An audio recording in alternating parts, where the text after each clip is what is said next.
Hello बच्चों। तो बच्चों हम लोग एटमॉस्फेरिक रिफ्रैक्शन का आज सेकेंड टॉपिक पढ़ रहे हैं। ये टॉपिक हमारा है advanced sunrise and delayed sunset. यानी सनराइज और सनसेट तो आप सब समझते हैं। सुबह जो सन है वो आपको जब नजर आना शुरू होता है आप कहते हैं कि सनराइज हो रहा है, और इवनिंग में जब वो नीचे की तरफ जा रहा होता है आपके अर्थ के होरिजन से तो उसको आप सनसेट कहते हैं। ये कह रहा है एडवांस सनराइज, यानी कि सनराइज और वो एडवांस्ड हो गया है। एडवांस मतलब कि अपने समय से पहले, ऑलराइट। और डिलेड सनसेट यानी कि अपने समय के बाद। एक्चुअली में क्या होता है बच्चों कि आप जब सुबह उठकर, बिल्कुल अर्ली मॉर्निंग उठकर अगर सनराइज आप देखते हैं और पहली बार जब आपको सन नजर आता है तो आप कहते हैं कि सनराइज हुआ है। लेकिन हकीकत में, एक्चुअल में जो सनराइज है वो उसके 2 मिनट बाद होता है। और सनसेट की बात करें तो सिमिलर तरीके से जब आप आखिरी बार इवनिंग में सन को डूबते हुए देखते हैं तो उस आखिरी टाइम जब आप सन को डूबते हुए देख रहे हैं, हकीकत में सन उसके 2 मिनट पहले ही डूब गया होता है। लेकिन यानी कि सनराइज के 2 मिनट पहले आप सन को देख लेते हैं और सनसेट के 2 मिनट बाद तक आप सन को देख सकते हैं। तो सनराइज के पहले जो सन को राइज करता हुआ आप देखते हैं उसे हम लोग एडवांस्ड सनराइज कहते हैं। और सनसेट के 2 मिनट बाद तक आप जो सन को देख पाते हैं उसे हम लोग डिलेड सनसेट कहते हैं। तो आज हम लोग ये कॉन्सेप्ट सीखने जा रहे हैं कि भाई आखिरकार एडवांस सनराइज का कॉन्सेप्ट क्या है और डिलेड सनसेट का कॉन्सेप्ट क्या है। ठीक है, तो उसके लिए आपको कंसीडर करना पड़ेगा अर्थ। मान लीजिए कि ये हमारा अर्थ है, ठीक है। मान लेते हैं कि ये हमारा अर्थ है और ये अर्थ का एटमॉस्फेयर।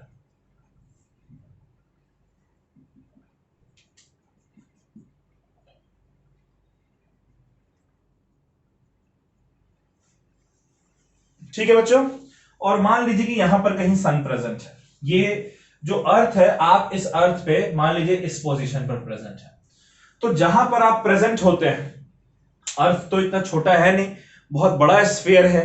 तो इसलिए आप अगर यहां पर खड़े होंगे, यहां पर तो मुझे दिख रहा है कि ठीक है ये स्फीयर टाइप का है, लेकिन अर्थ इतना बड़ा है कि अर्थ के सरफेस से किसी भी पॉइंट पर आप खड़े होंगे तो दूर दूर तक आपको अर्थ स्फीयर के फॉर्म में नजर नहीं आएगा। अर्थ आपको बिल्कुल स्ट्रेट नजर आएगा। ऐसा होता है ना, बिल्कुल प्लेन नजर आएगा।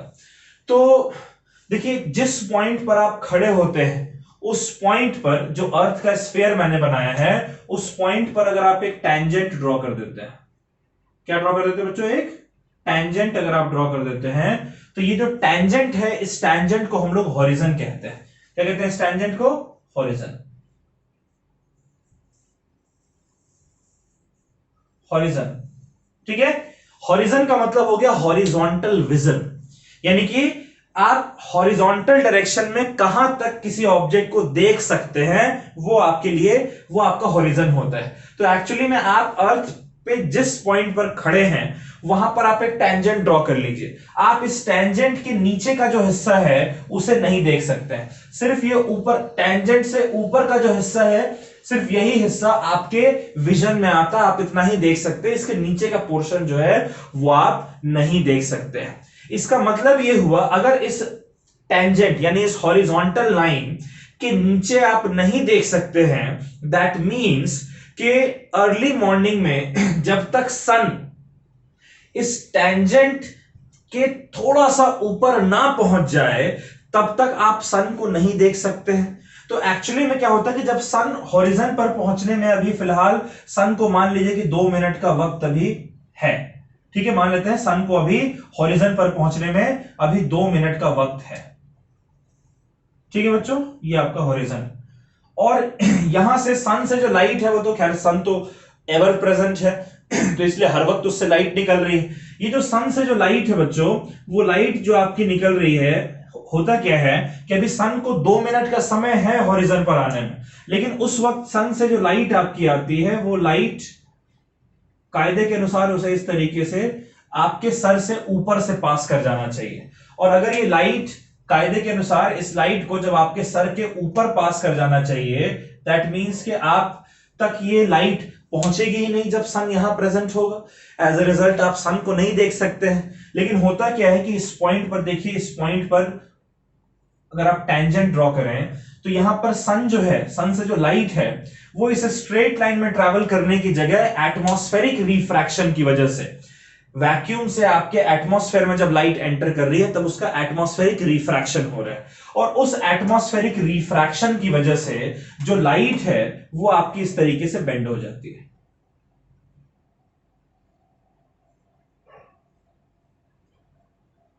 और बेंड होकर ये लाइट आप तक पहुंचती है।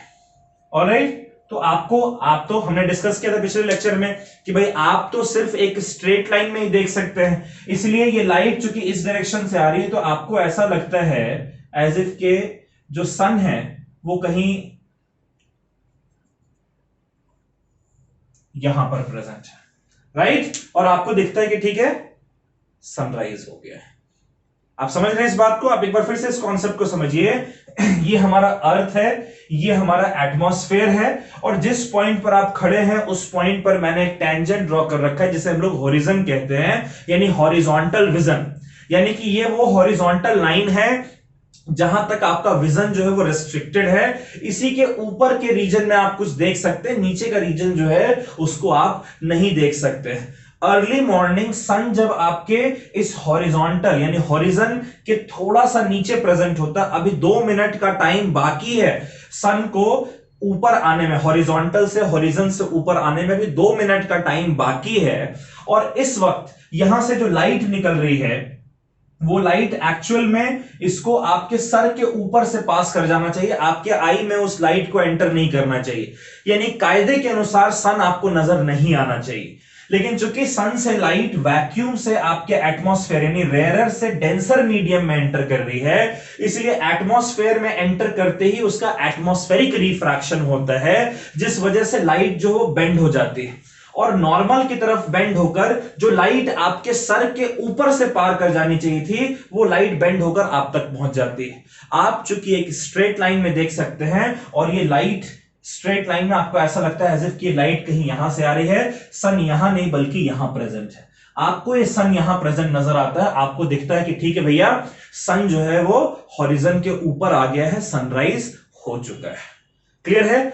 उसी तरीके से सनसेट के दौरान क्या होता है बच्चों, इसको भी आप इसी डायग्राम से समझ सकते हैं।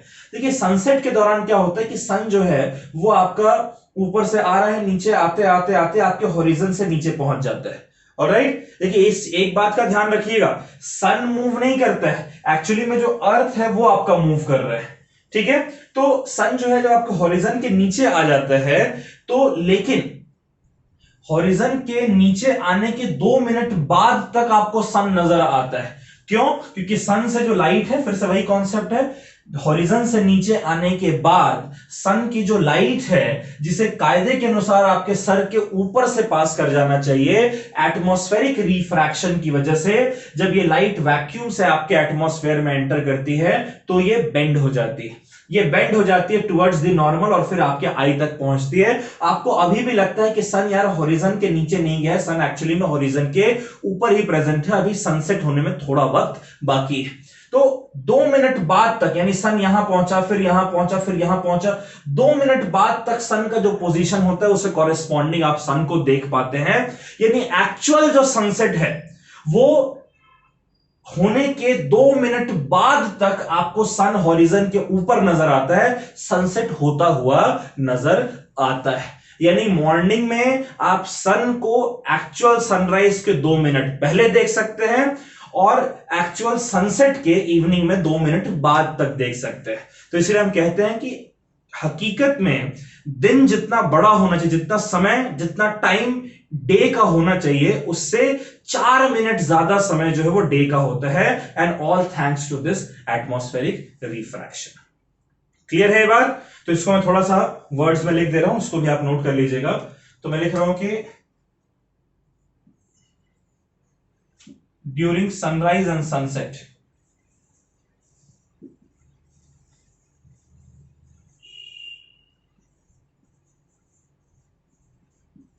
During sunrise and sunset,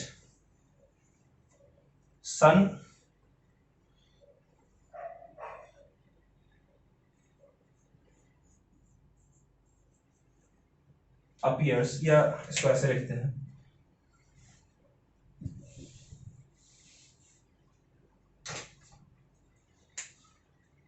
sun appears to us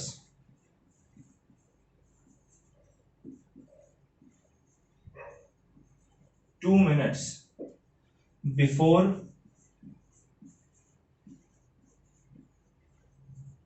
actual sunrise and 2 minutes after actual sunset. ठीक है, this happens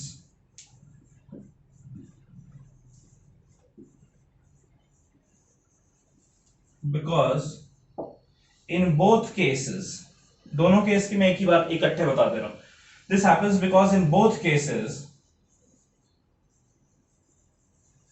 when sun is just below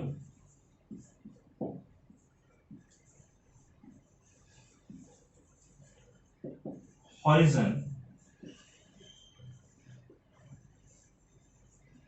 the light from it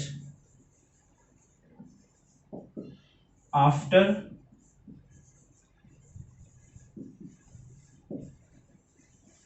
entering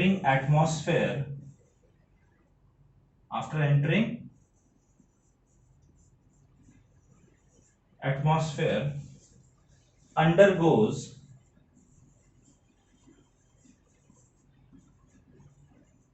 bend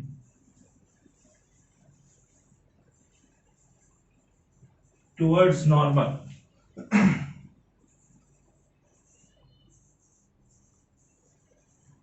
and reaches our eye.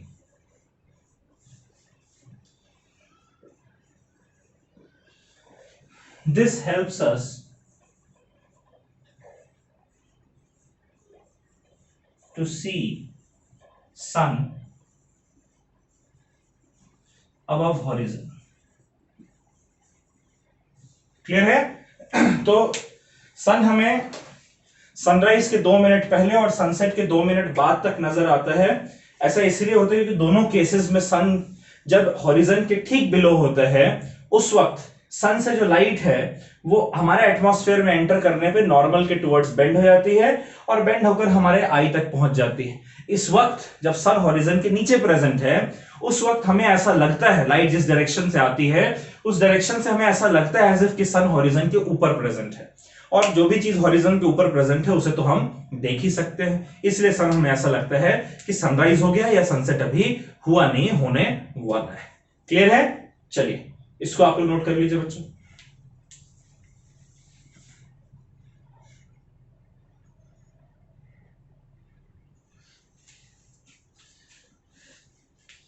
तो बच्चों atmospheric refraction में जो पिछला lecture था उसमें आपने ट्विंकलिंग ऑफ स्टार के बारे में पढ़ा था, फर्स्ट उसका पार्ट। सेकेंड पार्ट मैंने आपको अभी बताया एडवांस सनराइज डिले सनसेट।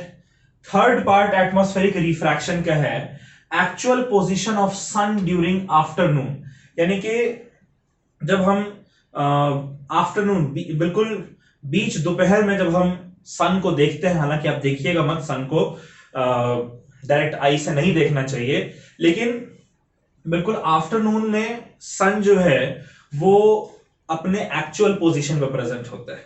जैसे हमने अभी डिस्कस किया था ना कि सनराइज और सनसेट के दौरान, इनफैक्ट मॉर्निंग और इवनिंग के दौरान जो सन है वो अपने एक्चुअल पोजीशन में प्रेजेंट नहीं होता है। जैसे स्टार अपने एक्चुअल पोजीशन में प्रेजेंट नहीं होता, उस तरीके से जो सन है वो भी अपने एक्चुअल पोजीशन में प्रेजेंट नहीं होता है। स्टार से और सन दोनों से जो लाइट आती है वो हमारे एटमॉस्फेयर में आने के बाद बेंड हो जाती है, और बेंड होने की वजह से जिस डायरेक्शन में बेंड होकर लाइट आपके आई में पहुंचेगी आपको उसी स्ट्रेट लाइन में स्टार या सन नजर आता है, जो कि एक्चुअल उसका पोजीशन होता नहीं, उसका एपरेंट पोजीशन होता है। लेकिन आफ्टरनून में, आफ्टरनून के वक्त जो सन है वो अपने एक्चुअल पोजीशन, हकीकत जहां पर सन का पोजीशन जो रियल पोजीशन होता है आफ्टरनून में, सन आपको नजर भी उसी पोजीशन में आता है। इसके पीछे का कारण क्या है इसको भी जरा हम लोग समझते हैं। देखिए ये अर्थ है, ठीक है, ये क्या बच्चों, ये अर्थ है और ये अर्थ का एटमॉस्फेयर है।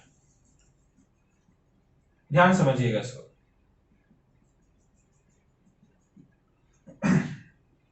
और आफ्टरनून में जो सन है वो आपका, अब चूंकि मेरे पास ज्यादा स्पेस नहीं है, चलिए मैं इसको थोड़ा नीचे बना देता हूं और थोड़ा छोटा बना देता हूं।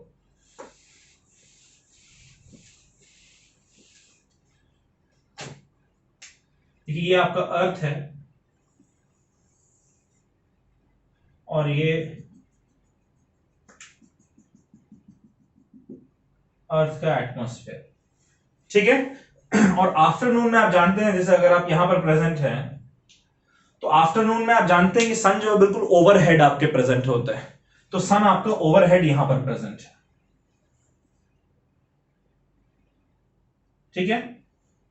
आप बोलेंगे सर आपने सन को छोटा बनाया अर्थ से, तो बच्चों अर्थ पे खड़े होकर आप देखते हो सन आपको छोटा ही नजर आता है, सन बहुत दूर प्रेजेंट है। अब आफ्टरनून के टाइम क्या होता है कि सन से जो लाइट होती है वो आपके एटमॉस्फेयर में जब एंटर करती है,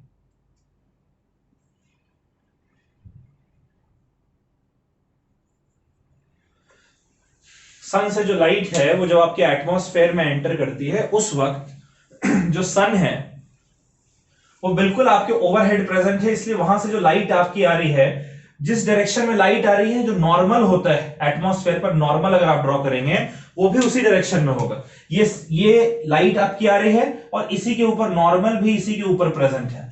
तो हम जानते हैं कि जब एंगल ऑफ इंसिडेंस, जब बिल्कुल किसी भी एक सरफेस पर अगर हम लाइट को नॉर्मली इंसिडेंट करते हैं, ये हमने लाइट चैप्टर में पढ़ा था कि किसी भी एक सरफेस पर जब हम लाइट को नॉर्मली इंसिडेंट करते हैं तो लाइट का वहां पर कोई रिफ्रैक्शन नहीं होता है, लाइट बिल्कुल उसी स्ट्रेट लाइन में उसी डायरेक्शन में आगे की तरफ ट्रैवल करती है। तो आफ्टरनून के दौरान चूंकि सन हमारे ओवरहेड प्रेजेंट है और सन से जो लाइट आ रही है वो लाइट एग्जैक्टली नॉर्मली हमारे एटमॉस्फेयर में एंटर कर रही है, इसीलिए लाइट का एटमॉस्फेरिक रिफ्रैक्शन नहीं होता है। और एटमॉस्फेरिक रिफ्रैक्शन नहीं होने की वजह से लाइट का जो डायरेक्शन है वो चेंज नहीं होता है, यानी हकीकत में लाइट जिस डायरेक्शन में ट्रैवल करके सन से हमारे एटमॉस्फेयर में एंटर कर रही है उसी डायरेक्शन में ट्रैवल करके हम तक पहुंचती है। जब कोई बेंडिंग लाइट की है ही नहीं, तो इसका मतलब कि अगर आपके आई में जो लाइट एंटर कर रही है उसकी वजह से अगर आप देखेंगे सन को डायरेक्टली, जो कि प्लीज कभी मत देखिएगा, तो सन आपको बिल्कुल एक्चुअल पोजीशन पे ही नजर आएगा। तो इस वजह से आफ्टरनून के टाइम पर सन अपने एक्चुअल पोजीशन पर ही नजर आता है, क्योंकि सन ओवरहेड प्रेजेंट होता है और सन से जो लाइट हमारे एटमॉस्फेयर में एंटर करती है वो नॉर्मली एंटर करती है, जिस वजह से ये लाइट डायरेक्टली हमारे आई में बिना किसी पाथ में उसके चेंज हुए, बिना बेंड हुए लाइट हम तक पहुंचती है। इस वजह से जहां पर सन हकीकत में प्रेजेंट है वहीं पर सन हमें नजर आता है। क्लियर बच्चों? चलिए तो इसको मैं लिख दे रहा हूं कि इसको भी आप नोट कर लीजिएगा, ड्यूरिंग आफ्टरनून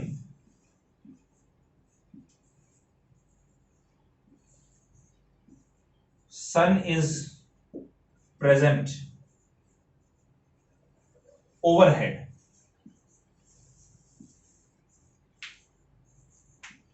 ठीक है, आफ्टरनून के दौरान क्या होता है, सन जो है वो ओवरहेड प्रेजेंट होता है, इस वजह से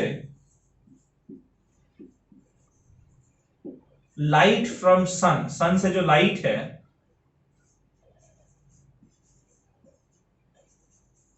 ये कैसे एंटर कर रही है हमारे एटमॉस्फेयर में, नॉर्मली, नॉर्मल डायरेक्शन में, यानी एंगल ऑफ इंसिडेंस 0 डिग्री होगा, एंटर्स नॉर्मली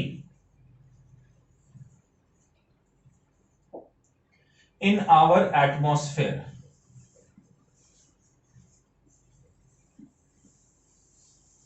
कैसे एंटर करती है सन, नॉर्मली एंटर करती है, सॉरी सन नहीं, लाइट नॉर्मली एंटर करती है हमारे एटमॉस्फेयर में, जिस वजह से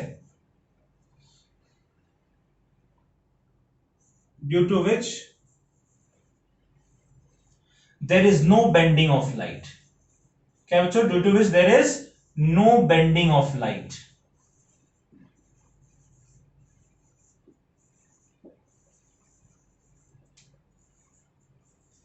As a result,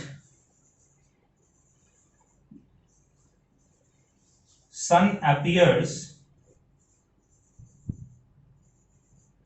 at its original position। Original बोलिए, एक्चुअल बोलिए, जो कहना है। ये मैंने सिर्फ आफ्टरनून की बात कही है। ठीक है बच्चों, चलिए नोट कर लीजिए इसको भी आप।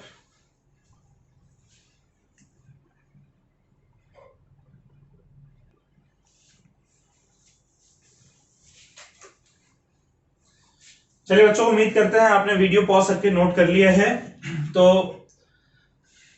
आज का जो हमारा लेक्चर था वो यहां पर समाप्त होता है। अगले लेक्चर में हम सन के बारे में ही जिक्र करेंगे कि सनराइज और सनसेट के दौरान, जिस वक्त सनराइज होता है और जिस वक्त सनसेट होता है, उस टाइम पर सन जो है वो थोड़ा सा आपको ओवल शेप का नजर आता है। ठीक है, बिल्कुल सर्कुलर सर्कल के शेप का नजर नहीं आता, हल्का सा ओवल शेप का नजर आता है। लेकिन आफ्टरनून में सन जो वो कंप्लीटली सर्कुलर शेप का नजर आता है। ऐसा क्यों होता है, इसके बारे में हम लोग अगले लेक्चर में डिस्कस करेंगे। ठीक है, तब तक आप यहां तक जो टॉपिक है उसको आप कंप्लीट कर लीजिएगा। चलिए बच्चों, bye bye, take care, stay safe और पढ़ाई जरूर करिए। अगले लेक्चर में मिलते हैं, बाय।